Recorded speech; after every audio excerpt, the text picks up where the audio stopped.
Buenas tardes, diplomantes. Vamos a ver a continuación, llevar adelante la segunda videoclase del módulo 3, Derechos Humanos de Prevención a la Mujer y Violencia contra la Mujer, su sexta versión del diplomado, y ahora vamos a hacer hincapié en el Sistema Interamericano de Protección de los Derechos Humanos.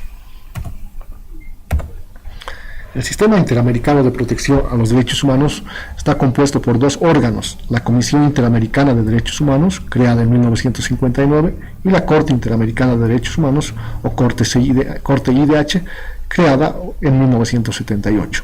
Esto está establecido en el artículo 33 de la Convención Americana sobre Derechos Humanos.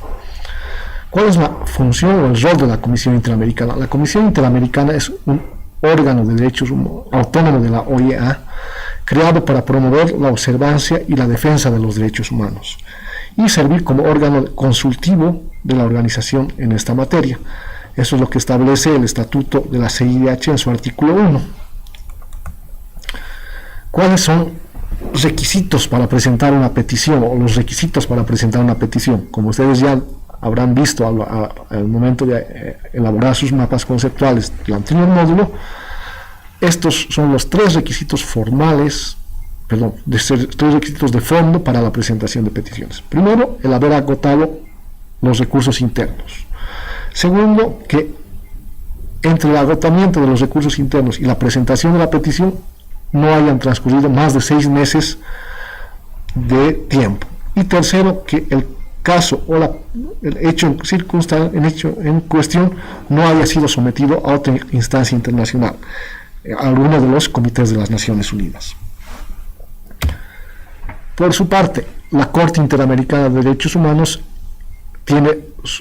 es una instancia judicial y autónoma, cuyo objetivo es la aplicación e interpretación de la Convención Americana sobre Derechos Humanos.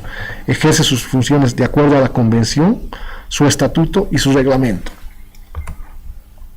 La Corte tiene dos tipos de competencias: una competencia contenciosa para aquellos estados parte que han reconocido la competencia de la Corte, tal cual se establece en el artículo 61 de la Convención Americana, y una competencia consultiva para cualquier otro estado miembro de la OEA, y para lo cual se manifiesta a través de opiniones consultivas, establecido en el artículo 64.1 de la Convención Americana sobre Derechos Humanos. En el caso de Bolivia tiene varios casos en el sistema interamericano. Estos datos están un poco desactualizados, son hasta el 2016. Ya les voy a hacer alguna puntualización. Hasta 2016 Bolivia tenía 38 casos.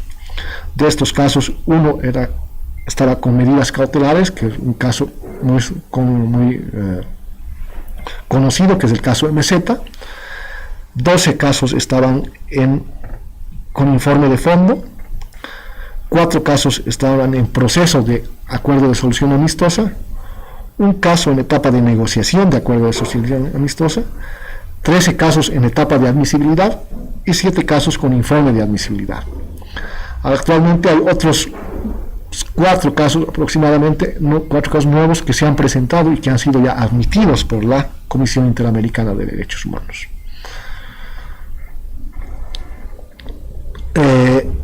Por su parte, existían 6 casos ante la Corte Interamericana, 4 con sentencia y 2 en etapa de deliberación. Actualmente ya los 6 casos tienen sentencia. De estos 6 casos son, vamos repasando: el primero de Carlos Trujillo Oroza, el segundo caso de Ticona Estrada y el tercer caso de Ibsen Cárdenas. Estos 3 casos son por temas relacionados a desaparición forzada. El cuarto caso con sentencia fue el caso de la familia Pacheco Tineo, vinculado a temas de migración y vulneración a los derechos del niño. El quinto caso con sentencia, que aquí aparece todavía en etapa de deliberación, pero cuya sentencia ya ha sido pronunciada por la Corte, es el caso de IB, que es un caso relacionado a derechos sexuales y reproductivos. Y el sexto caso es el caso de Lupe Andrade, o María Lupe Andrade, que está vinculado a derechos de acceso a la justicia y derechos políticos, ¿no? Esos son los 44 casos que tenía Bolivia hasta el año pasado. Actualmente, como les digo, hay unos 3 o 4 más que han sido ya admitidos en la comisión. Actualmente todos los casos contra Bolivia están en la comisión, y los 6 casos que tienen en la Corte son ya casos con sentencia. De los 6 casos con sentencia, una puntualización más, uno solo ha sido cumplido en su totalidad, que es el caso de la familia Pacheco Tineo, que les hacía referencia anteriormente. De estos 44 casos, 28 de estos 44 casos están relacionados a la administración de justicia. Esto refleja que la vulneración a derechos por la cual se recurre con mayor incidencia al sistema interamericano es aquellos relacionados con la administración de justicia. Vulneraciones, sea bien en el marco de la investigación que es realizada por la Fuerza Especial de Lucha contra el Crimen, Fuerza Especial de Lucha contra la Violencia en este caso también, o vulneraciones que hayan sido realizadas en el marco del funcionamiento del Ministerio Público o del órgano judicial. Estas instancias tienen aproximadamente el 64 o 65% de incidencia en los casos ante la comisión y ante la Corte Interamericana.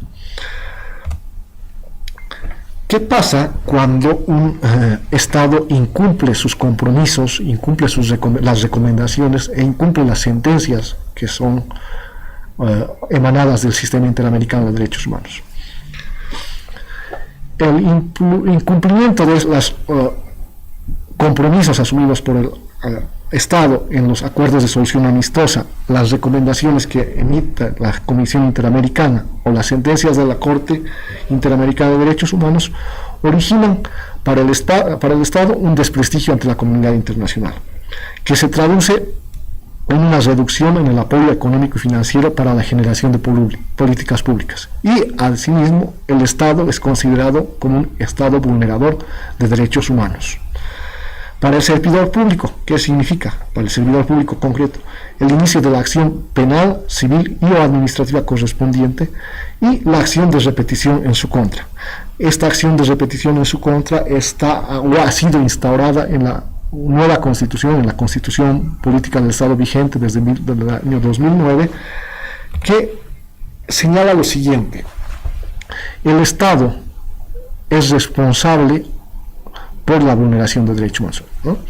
Que la acción de repetición señala lo siguiente, en el artículo 13, parágrafo 2 de la Constitución Política del Estado: en caso de que el Estado sea condenado a la reparación patrimonial de daños y perjuicios, deberá interponer la acción de repetición contra la autoridad o servidor público responsable de la acción u omisión que provocó el daño. ¿Qué implica esto? Que, como vimos anteriormente, el servidor o la servidora pública es como representante del Estado, debe garantizar, respetar y defender los derechos humanos de la ciudadanía. En este caso, si el accionar de un servidor público ocasiona un daño, una vulneración a los derechos humanos, y esta vulneración de derechos humanos ha sido representada o presentada como petición ante la Comisión Interamericana, la Comisión Interamericana ha emitido observaciones y recomendaciones, y ha remitido el caso a la Corte, y la Corte ha pronunciado sentencia. La sentencia, que es condenando al Estado y que establece una reparación patrimonial y económica, esta reparación patrimonial y económica, este monto de dinero, deberá ser repetido por el Estado al servidor público que ha originado el daño. Si hablamos del caso de Pacheco Tineo, en que el Estado fue condenado al pago de $35,000, el Estado puede o debería repetir este pago de $35,000 al servidor o a los servidores públicos que originaron el daño. La reglamentación o la aplicación de esta acción de repetición aún está en proceso. Aún no se ha implementado la acción de repetición establecida en la Constitución, quedando pendiente entonces este tema. Pero es un tema de análisis que se debe realizar. Bueno, en el transcurso del módulo vamos a desarrollar estos aspectos con mayor profundidad, vamos a interactuar con ustedes y vamos a analizar algunas de las sentencias, algunas de las recomendaciones que han emitido la Comisión y la Corte en determinados casos, con énfasis obviamente en los casos relacionados a Bolivia y relacionados a los derechos humanos de las mujeres. Muchas gracias y hasta luego.